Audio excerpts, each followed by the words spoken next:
मेरे प्यारे देशवासियों, आदाब, नमस्कार। मैं दो मुद्दों पर थोड़ा सा आप लोगों से बात करना चाहता हूं। सम्मानीय प्रधानमंत्री श्री नरेंद्र मोदी, उनका नारा है सबका साथ, सबका विकास, सबका प्रयास। जब हमारे देश के प्रधानमंत्री पिछले दिनों, जब से आप देश के वज़ीर आज़म बने हैं, पूरे देश को आगे बढ़ाने के लिए हर मुमकिन कोशिश करते हैं। अभी अभी उन्होंने मुसलमानों को कुछ गिफ्ट देना शुरू कर दिया है। उसका नाम है सौगात मोदी। राष्ट्रीय अल्पसंख्यक मोर्चे की ओर से एक सौगात रमज़ान शरीफ के मुक़द्दस महीने में दिया जा रहा है, लेकिन वो सौगात ऐसी है कि जो कुछ गरीबों के घर में, जिनके घरों में सेवैयाँ नहीं हैं, शक्कर नहीं है, मिठाइयाँ नहीं हैं, कुछ कपड़े नहीं हैं, वो सौगात के तौर पे हमारे प्रधानमंत्री साहब की तरफ से तकरीबन 32 लाख लोगों को दिया जाने का इम्कान है, कोशिश की जा रही है। अल्पसंख्यक मोर्चे के पदाधिकारी उसको बांट रहे हैं, लेकिन इस बात को लेकर कुछ सियासी पार्टियों के पेट में दर्द शुरू हो गया है। उनकी सियासी दुकान बंद ना हो जाए, इसीलिए उनके पेट में ऐसा दर्द शुरू हुआ होगा, सियासी बिल्ली थैले से बाहर आ गई है और तरह तरह की बातें प्रधानमंत्री जी के ऊपर कहना शुरू कर दिए हैं। मैं पूछना चाहता हूं कि प्रधानमंत्री जी ने जितनी योजनाएं बनाई हैं, अगर गैस सिलेंडर बांटा जा रहा है तो क्या मुसलमानों को नहीं मिल रहा है? मिल रहा है। घर घर में अगर टॉयलेट बाथरूम बनाया जा रहा है तो क्या मुसलमानों के घर में नहीं बनाया जा रहा? बनाया जा रहा है। प्रधानमंत्री आवास योजना अगर लोगों के घरों तक पहुंच रही है, पुराने घर, टूटे फूटे घर अगर किसी के नहीं है घर, तो उनको को मिल रहा है, तो क्या मुसलमान उसका लाभ नहीं उठा रहे हैं? अगर सड़कों का निर्माण हो रहा है तो क्या मुसलमान उस सड़कों पर नहीं चल रहे हैं?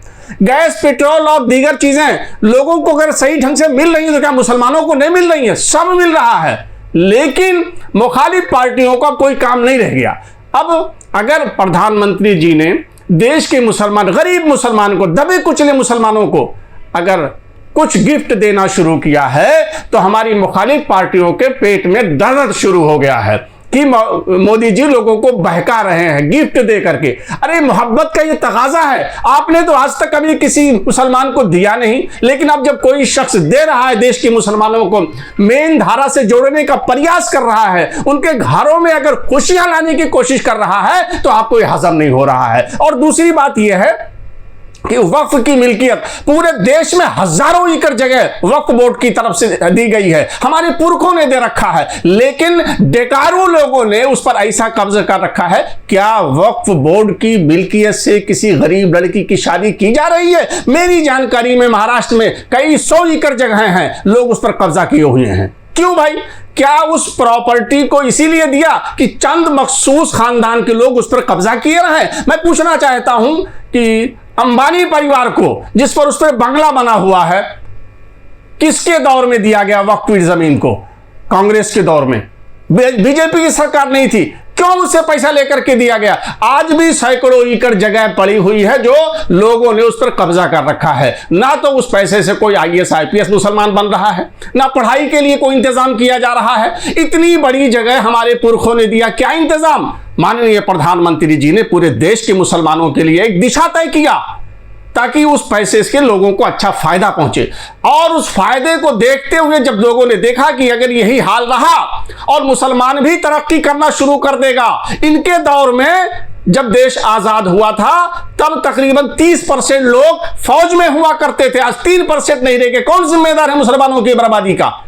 जुमा 8 दिन से हमारी भारतीय जनता पार्टी की केंद्र सरकार में आई है, सैकड़ों IAS IPS मुस्लिम नजर आ रहे हैं। किसकी देन है? इन लोगों ने। मैं महाराष्ट्र का पूरे दौरा किया, 10 साल पहले एक भी IAS अधिकारी, PCS अधिकारी पूरे महाराष्ट्र में नहीं था। क्या मुसलमान पढ़े लिखे नहीं थे? कांग्रेस की सरकारें थी। क्यों नहीं था? क्योंकि वो चाहते नहीं थे। वो चाहते थे कि मुसलमान केला बेचे, वो चाहते थे चाय का ठेला लगावे, वो चाहते थे सब्जी का ठेला लगावे, वो पढ़ लिख कर कामयाब ना होवे। लेकिन माननीय प्रधानमंत्री जी ने, श्री नरेंद्र मोदी जी ने देश को आगे बढ़ाने के लिए सबका साथ, सबका प्रयास, सबका विकास का नारा दिया और सबको आगे बढ़ने का मौका दिया। आज हमारी मुखालिफ पार्टियों को कुछ चीजें हजम नहीं हो रही हैं, तो वक्फ बोर्ड के लिए मौलवियों लोगों को लगा दिया कि आप वो एक जमीयत उलमा के बहुत बड़े मौलाना अरशद मदनी साहब, वो बेचारे वो पूरा ग्रुप लेकर के दिल्ली में आंदोलन कर रहे हैं। उनके जायजा लिया जाए, उन्होंने कितनी जमीन को कब्जा कर रखा है वक्फ बोर्ड की, उनके चाहने वालों ने कर रखा, वो सारी चीजें इंक्वायरी का विषय है।